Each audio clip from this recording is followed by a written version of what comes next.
Starting things out tonight by taking a look at what is going on in the tropics and just looking at the Atlantic Basin on satellite imagery just amazes me every single time I look at it. We are looking at a tropical storm and invest and several more waves that are about to come off of the western coast of Africa. We do not typically see this much of tropical activity in the month of June, but the reason for it is good. The water temperatures for this time of year are well above average. If we take a look at this map, and anywhere from the Gulf of Mexico into the Caribbean and all across parts of the Mid-Atlantic and all the way into the main development region, water temperatures are way above normal from where they should be at this time of year. So even though we're not typically supposed to see this much of activity in June, that is why we are seeing this much activity in the month of June. And like I said, we are now looking at Tropical Storm Bret. This was upgraded to a tropical depression earlier today.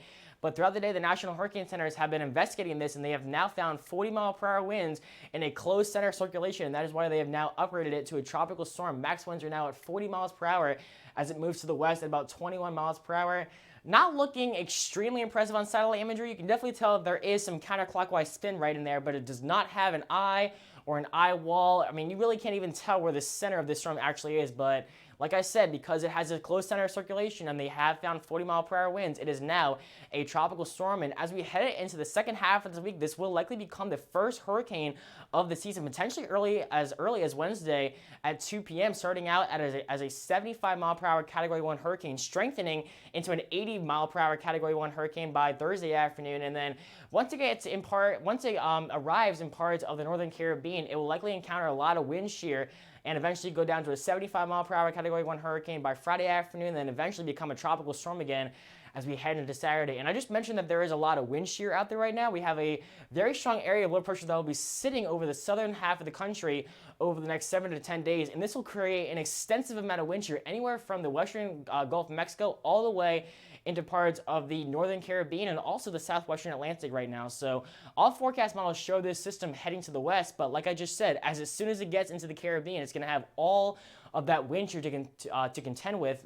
And that is why forecasters are expecting the storm to weaken by the time it gets into that part of the Caribbean. So bottom line, this is no threat to the United States at all at this point in time, and I extremely doubt that this will be any sort of threat to the United States at any point in time at all. And before we take a look at our local weather, here's a look at the list of names that we will be using this year to name tropical storms, tropical depressions, and hurricanes. We already had Arlene back in January, and of course now we're looking at Bret. So here's the rest of the names that we will be using to name all the tropical storms and hurricanes we see this year. Moving on from that, you have probably heard this week is going to be a very stormy week, and all thanks to this massive area of low pressure that'll just be sitting over the southeastern United States of America over the next 7 to 10 days, drawing in a ton of moisture northward from the Gulf of Mexico and the southwestern Atlantic Ocean. We have storm chances every single day this week. So bottom line, if you want to plant or anything, it probably won't be the best way to do that. But if you already have planted and you're hoping for some good rain for all your plants to get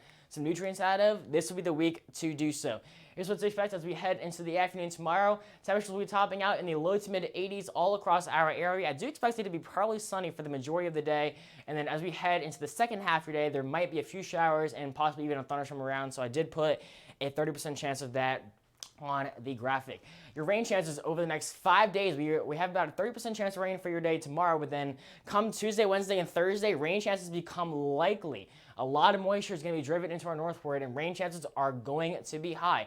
It's not going to rain all day long, Wednesday, Thursday, and Friday, but there's a good chance that it will be raining for the good majority of the day, especially as we head into your day on Wednesday as well. And come the next week, as we head into your next Sunday, we could be looking at a very beneficial rainmaker, to say the least. Anywhere from 2 to 4 inches of rain is possible across our whole entire viewing area, with isolated amounts upwards of 4 to 6 inches possible, especially across our far western and border belt counties. So bottom line, a very wet week is heading to our area, so definitely great for all the plants that need some good water. Here's a look at your extended 10-day forecast. First off, for the immediate coastline, like I said earlier, rain chances every single day this week. A 30% chance for your Tuesday, 70% chance for your Wednesday, and then about a 50 to 60% chance for your Thursday and Friday. And we keep those storm chances all the way throughout the weekend and even into next week as well, especially for your Monday.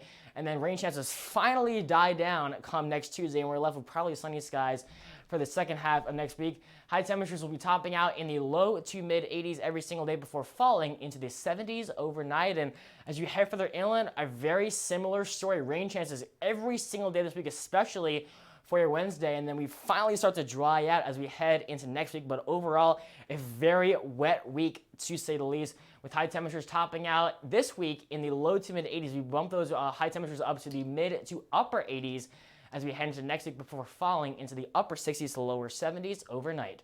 Keep it here at Leam's Weather for all of the latest information.